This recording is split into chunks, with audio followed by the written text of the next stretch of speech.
This is my third video giving revolutions as a result of my inner journey. I shall be taking 14 such talks numbered from R1 to R14. If need be, I shall be taking up further talks to be prefixed by T, but in the same series as T15 onwards. So it depends upon the need. Incidentally, I had to reduce the length of video number 1, R1, because it was not getting uploaded, and therefore a lot of material was deleted. I'll be taking up those in subsequent talks, and matters of thanksgiving, which I had included earlier, will also be taken up later.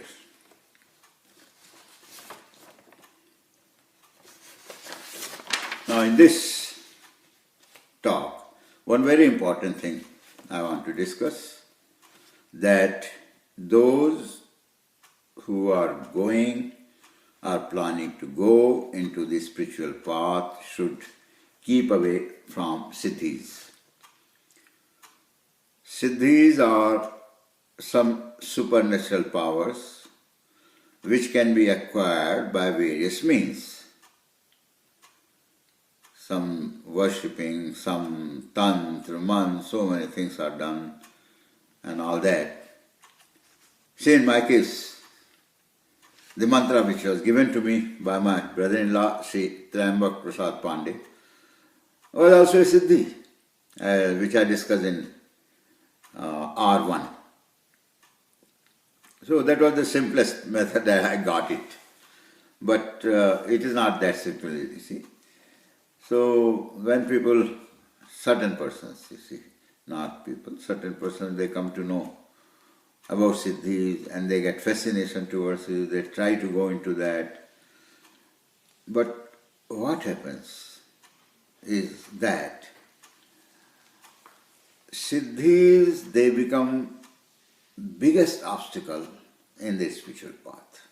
I'll tell you about myself, that when that mantra was given, after my brother-in-law, he departed, I just checked it only once, used it, to check its efficacy. It was working fine. But then I did not use it, because somehow I thought that what is the use, why should I do that? And after, it was 79, so in 83, means after about 4 years, Sri Dadaji Dhuniwale of Bhopal, which I described in talk number 1, he came. He lived with us for some time. I discussed with him about this thing, etc. So I told him that I did not use, and is it good or is it bad or what it is, because he was himself a great siddha.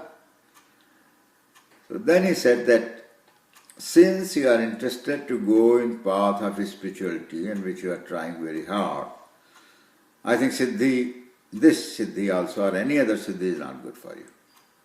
So I said, what to do? Once it is there, what can I do? He said, I can help if you want. I said, how? He said, I'll block the power which is coming. So you recite those mantras and all that, etc., that power will not come. I said, really, Dadaji, if you can do it, please do it, it will be great help to me. He said, okay, and he did it. Then I checked up and really, that power was not coming. So he then told me his further story.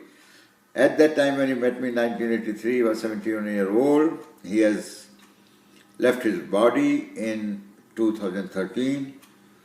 So he told me that when he was much younger, he acquired many siddhis and used them extensively.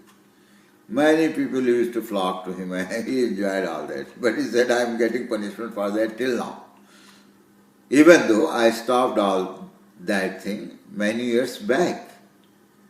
So this is the thing, you see, right from a siddha, I heard. And you can also find out, there will be many stories. So it becomes a big obstacle. And there is another aspect also, my dear friends, that if you go into Siddhi, you will find, you go deep into that why do we need that? What is the use? Even if you use it, it may be very seldom. So that is about the use. And when you further think over, you will find that it will be rather misused most of the time. That, you see, once people know that you have this siddhi, they'll just flock to you. They'll praise you. They'd like to get that particular type of work done which can be done through your siddhi. They may offer you money also and all that. And more people will flock. So you'll start enjoying that because you are permitting them, so naturally you are enjoying that. And then you'll keep on doing that thing all your life. And therefore, spirituality is totally ruled out. And as Sri Dadaji said, then you get the punishment later on. I don't know what was the punishment, I did not discuss with him. He was just smiling the way I am telling you, he was also smiling that I got a lot of punishment. He's still getting. So you see that great Siddha himself, he said, so I think we should avoid those who are trying to go to the spiritual path. And then, I'll tell you one more very important thing on this, that those who are going on a spiritual journey and acquire about 75% in the scale of proper humanity. This matter, incidentally, it will come up in step number 1 for the method of meeting God Almighty. So once a person acquires that 75% level and above, he gets God's grace, and if he meets nothing like that. So you see, when one reaches that stage, it is God Almighty himself who takes special care of such persons. They don't have to bother for anything. He will take care.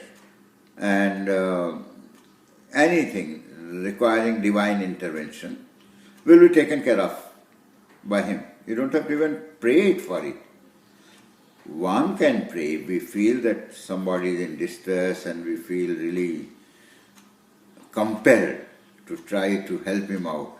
We may pray to the God Almighty that, God Almighty, please remove his problems and all that.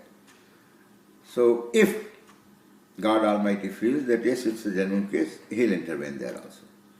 But here, I'd like to tell you that he intervenes in very little cases, because a person going through any trouble, that is also predestined, I'll say. That is also God's wish. So God will not be coming every now and then to intervene. But we get that grace of the God, that we don't need any siddhi. If required, God is there with us already. So we don't need this siddhi, etc. So one should not go for this, because then if one goes for this, progress in the field of spirituality will be not there. It will be curtailed. I am checking my papers because I had made a note. Now, another very important matter, it is a big revelation also, I like to say. Its topic I actually called Roti Kapra Makan. In English, it is bread, clothing and housing. So it is like this. It is out of my inner journey, it has come out. It is that those born with the guarantee of Roti Kapra Makan will keep on getting Roti Kapra and Makan till their death, no matter what they do. So this is God Almighty's guarantee to them. So if one can realize this thing, he says so many things can happen. Now, how to find out? You can easily find out. Anybody can find out it. We can find out about our neighbors also, our relatives, ourselves, we already know. The check is that when we are born, and we kept on growing 5 years, 10 years, 15 years, or even 20 years, and we noted that in fact we didn't have to do anything, earn anything for getting roti, kapra and makan, means for getting bread, clothing and housing. It was provided by somebody else. It may be parents, it may be any caretaker or anybody. We didn't have to do anything. We only did reading, studies, playing, that's all. Enjoying the life. So gentlemen, you see, it is also great grace of God Almighty. Any of His creation, you just think over it, is not casual. For every creation, there is God's thinking, there is God's design. We are not born just like that. We are not, you see car models, it is 1990 model, it is 2000 model, it is 2010 model, and all models are coming out with the same shape, size, qualities, etc. We are not those models. We are special creations of the God Almighty. Each one of us has something unique which is not there with the other fellow. So it is His, that you see, great mystery. We should try to understand that. Therefore, once He has given that guarantee, He has brought us here in a family where we had this guarantee that roti, kapra, makan will be available. He ensures that we get it in the whole lifetime. So once this thing is realized, once this thing is known, one great advantage is that we can think of doing whatever we like. Of course, a proper thing. Pursuing a profession, doing something, going for some hobby, whatever we like. Unhindered, with great zeal, and work for all those things with the aim of getting excellence, without bothering for roti, kapra, makan. That salary and money and this and that, name, fame, etc. I don't have to bother for anything because it is taken care of by Him and we'll get. So unhindered from all these worries and other things, we can pursue our profession, etc. And similarly, if we are going in this spiritual path, if we are trying to become a proper human being and all that, it can be done. Because of this knowledge, this guarantee from the God Almighty, many of those people, especially employees, officers, this and that, who are forced or lured to do something wrong because they'll get the wrath of seniors or somebody, or they are going to get money, etc. We can come out of that also, because everything is guaranteed by the God Almighty. So why do bother for all that, etc.? And we can keep on working excellently. Even in a job, somebody is there, he is being forced to do something wrong, and there is a danger that if he doesn't agree with his bosses and all that, he may lose job. I think one can still pursue that. No, sorry, I'll go by the call of my conscience, I'll not do. Maybe he may be thrown out of the job.